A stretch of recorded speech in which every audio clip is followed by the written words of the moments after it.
আমি আলোচনা করব বেল এবং জুঁই গাছের পরিচর্যা সম্বন্ধে। যে ছোট ছোট পরিচর্যাগুলো যদি এই সময় দাঁড়িয়ে আমরা করতে পারি, তাহলে পুরো গ্রীষ্মকাল এবং বর্ষাকালে গাছের বৃদ্ধি যেমন হবে দেখার মতন, সেরকম গাছেতে আসবে অসংখ্য পরিমাণে ফুল। সাথে সাথে করব গাছের রুট ট্রিটমেন্ট। এই রুট ট্রিটমেন্টটা করার ফলে গাছের শিকড় খুব তাড়াতাড়ি বৃদ্ধি পাবে। এখানে যে তরল খাবারটা দেখছো, এর মধ্যে আমি কী উপাদান দিয়ে বেল গাছ এবং জুঁই গাছের রুট ট্রিটমেন্ট করব, সেটা আমি তোমাদের ভিডিওর মধ্যে বলে দেবো। তাই বন্ধুরা, আজকের এই ভিডিওটা তোমরা একটু স্কিপ করো না, কারণ আজকের এই ভিডিওটা খুবই গুরুত্বপূর্ণ হতে যাচ্ছে। তোমরা যদি এই ভিডিওটা একটু স্কিপ করো, তাহলে তোমরা বেলি গাছ এবং জুঁই গাছ সংক্রান্ত ছোট ছোট কিছু গুরুত্বপূর্ণ তথ্য এই সময় মিস করবে।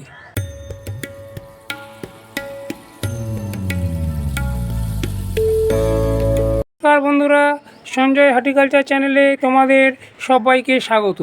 বন্ধুরা, আজকে টাইটেল আর থাম্বনেল থেকে বুঝে গেছো যে আজকে আমি তোমাদের সাথে কী বিষয় নিয়ে আলোচনা করতে যাচ্ছি। বন্ধুরা, বেল এবং জুঁই ফুলের গাছ হলো একটা গ্রীষ্মকালীন গাছ। এই গাছ গ্রীষ্মকালে সঠিক পরিচর্যা করলে যেরকম গাছের বৃদ্ধি খুব ভালো হয়, সেরকম গাছ ভর্তি অসংখ্য পরিমাণে ফুল আসে। শীতকালেতে বেল গাছ এবং জুঁই গাছ ডরমেন্সি পিরিয়ডে থাকে এবং ফেব্রুয়ারি মাস থেকে গাছের সুন্দর গ্রোথ নিতে শুরু করে। এখন জানুয়ারি মাসের প্রায় শেষের দিকে, ফেব্রুয়ারি মাস আসতে আর কয়েকটা দিন বাকি। তাই এই জানুয়ারি মাসের শেষের দিকে কিছু ছোট ছোট পরিচর্যা বেলি এবং জুঁই গাছের আমি করব। যে পরিচর্যাগুলো করার ফলে আগামী দিনে এই বেল গাছ এবং জুঁই গাছ থেকে অসংখ্য পরিমাণে ফুল পাবো এবং গাছের বৃদ্ধিও হবে খুব সুন্দর দেখার মতন। আমি নভেম্বর মাসের শেষের দিকে বেল এবং জুঁই গাছগুলোর কাটিং করে দিয়েছিলাম। যেখান থেকে কাটিং করেছিলাম তার পাশ থেকে নতুন নতুন শাখা পোশাকা আসতে আরম্ভ করেছে, কচি কচি। তোমরা যদি এখনও পর্যন্ত বেল অথবা জুঁই গাছের কাটিং করোনি, মানে কাটাই ছাটাই করোনি, তোমরা এখন এই সময় করে নিতে পারো। তার সাথে সাথে আমি দেখাবো যে যে গাছগুলো তোমাদের ছোট টবে আছে, সেই গাছগুলোর রিপোর্টিং কিভাবে করতে হবে। আর যে গাছগুলো অনেকটা বড় টবে আছে, মানে টবের নিচ দিয়ে শিকড় বেরিয়ে যায়নি, সেই গাছগুলো কিভাবে তোমরা পরিচর্যা করবে, সেটা আজকে আমি তোমাদের এই ভিডিওর মধ্যে দেখিয়ে দেবো। বেল ফুলের গাছ এবং জুঁই ফুলের গাছগুলো থেকে অনেক বেশি পরিমাণে ফুল পেতে গেলে 1 নম্বর যে কাজটা করতে হবে সেটা হলো ডাল কাটাই ছাঁটাই। এই সময় বেল অথবা জুঁই গাছের পুরনো ডালগুলো কাটাই ছাঁটাই করে দিলে গাছগুলো যেরকম অনেক অসংখ্য পরিমাণে শাখা পোশাকা আসবে, সেই শাখা পোশাকার প্রত্যেকটা ডগায় ডগায় অসংখ্য পরিমাণে ফুল আসবে। ডাল কাটাই ছাঁটাই করার জন্য এখানে নিয়েছি আমি একটা এরকম কাটার। এই কাটারটাকে শুদ্ধিকরণ করার জন্য, মানে ফাঙ্গাস মুক্ত করার জন্য এখানে আমি নিয়েছি ডেটল। তোমরা ডেটলের পরিবর্তে হাইড্রোজেন পারঅক্সাইডও নিতে পারো। এই হাইড্রোজেন পারঅক্সাইডটা তোমরা কোথায় পাবে? এই হাইড্রোজেন পারঅক্সাইডটা তোমরা ওষুধের দোকানে পেয়ে যাবে। এবং একটা তুলোর সাহায্যে এই কাটারটাকে ভালো করে ফাঙ্গাস মুক্ত করে নিচ্ছি, কারণ গাছের ডালগুলো কাটার সময় যাতে ডালগুলোতে ফাঙ্গাস না লেগে যায়। ওই জন্য অবশ্যই যখনই ডাল কাটিং করবে তার আগে কাটারটাকে ভালোভাবে ফাঙ্গাস মুক্ত করে নেবে। নভেম্বরের শেষে যেহেতু আমি কিছু ডাল কাটাই ছাটাই করে দিয়েছিলাম, আরও কিছু ডাল কাটাই ছাটাই করার বাকি আছে, ওই জন্য যে পুরনো যে ডালগুলো আছে সেইগুলোকে আমি কাটিং করে দেবো। শুকনো যে ডালগুলো আছে, এখানে দেখো শুকনো ডাল আছে, এই শুকনো ডালগুলোকেও তোমরা কেটে দেবে। এগুলো মরা ডাল আছে, এই ডালগুলোকে তোমরা কেটে দেবে। গ্রীষ্মকালীন যত গাছ আছে, ডাল কাটাই করার উপযুক্ত সময় হচ্ছে এই জানুয়ারি মাসের শেষ থেকে ফেব্রুয়ারির 15 তারিখ পর্যন্ত।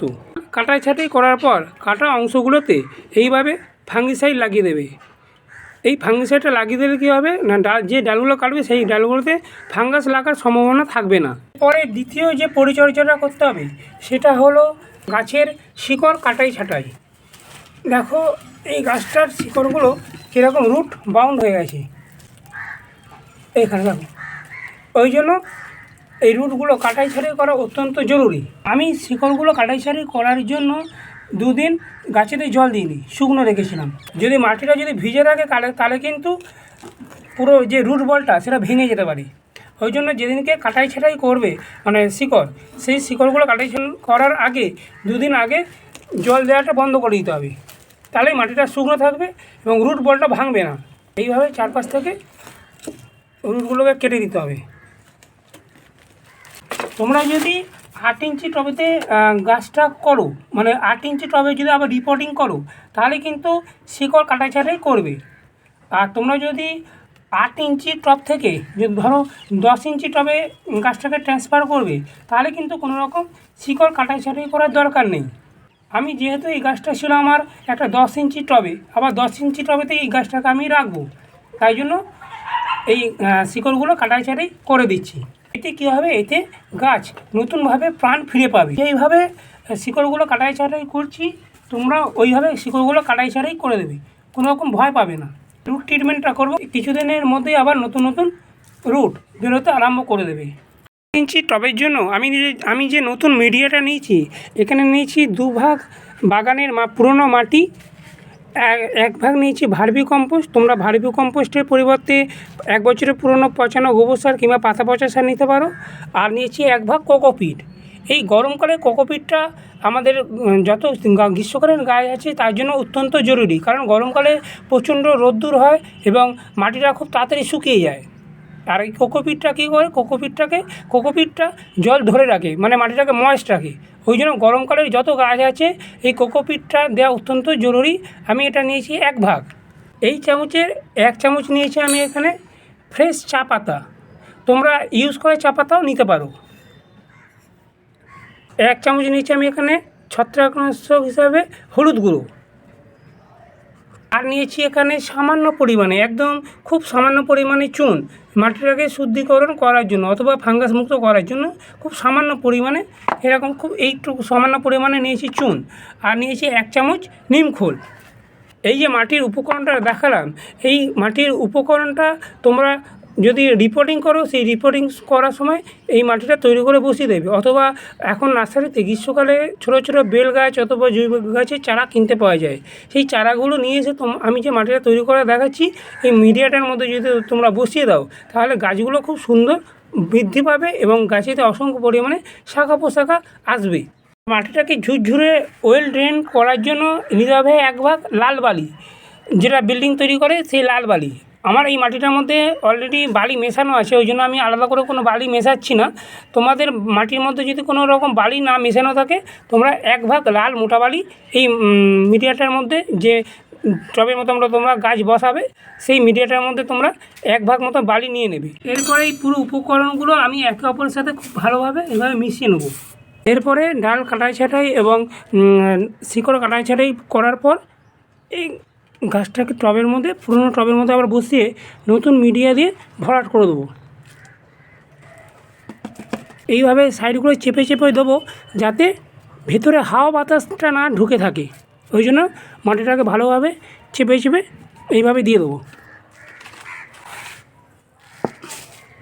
টবের ওপর থেকে 2 ইঞ্চি মতন গ্যাপ দিয়ে রাখতে হবে অবশ্যই, কারণ জল দেওয়ার সময় বা খাবার দেওয়ার সময় যাতে খাবারটা বা জলটা টবের ওপর দিয়ে না ওভারফ্লো হয়ে বেরিয়ে যায়। ওই জন্য যখনই গাছ বসাবে তখন যেন টবের ওপর দিকটা 2 ইঞ্চি মতন ছাড়া থাকে, মানে ফাঁকা থাকে।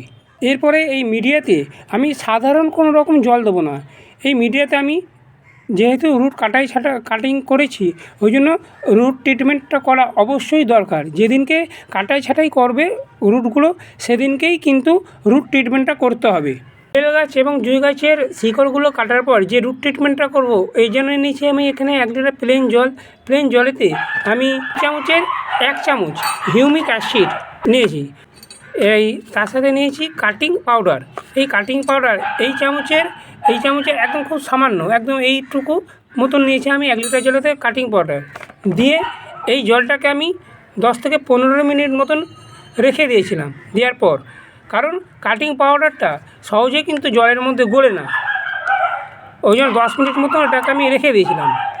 এবং 10 ইঞ্চি টবেতে এই পুরো জলটাই আমি দিয়ে দেবো।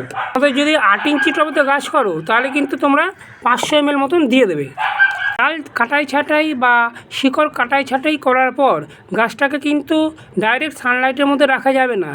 1 সপ্তাহ মতন গাছটাকে, যেখানে সূর্যের আলো আসে না সেরকম জায়গাতে, মানে ছায়াযুক্ত জায়গাতে 1 সপ্তাহ মতো রাখতে হবে। তারপরে ডাইরেক্ট সানলাইটের মধ্যে বেল গাছ অথবা জুঁই ফুলের গাছগুলোকে বের করে দিতে হবে।